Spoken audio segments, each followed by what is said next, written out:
We entered what is known as the Polesy State Eco-Radiological Reserve in southern Belarus, where radiation makes it impossible for human life to return, experts say, anytime soon. It will take another 300 years to make this territory absolutely safe.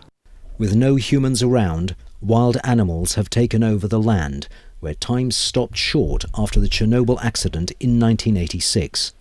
The reactor is just a few kilometers south, in neighboring Ukraine. More than 22,000 people, inhabitants of these villages, had to abandon their ancestral lands forever, leaving behind their entire lives. Villages that have now become a silent museum of disaster. But just 3 kilometers from the perimeter of the forbidden zone, human life has retaken its place. Natalia returned to the village her family left in 1986, despite being evicted by the state.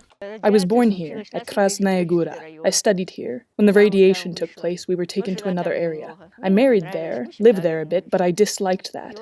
And we came back. And I have lived here for 23 years already. This is a rural area, and most of the inhabitants work on state-owned collective farms.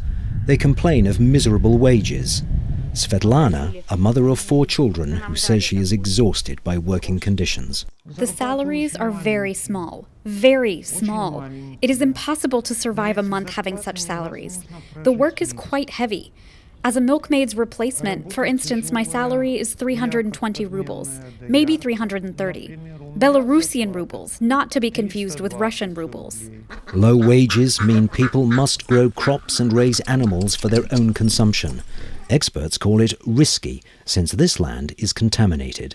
Until the moment this area becomes economically well-developed and people start getting proper wages and having proper jobs, they won't be able to afford to go to the supermarket and buy.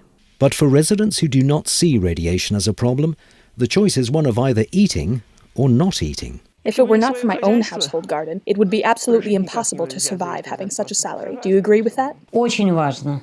Очень важно. We survive only thanks to our vegetable garden. The population of southern Belarus is trapped between polluted soil and a subsistence economy.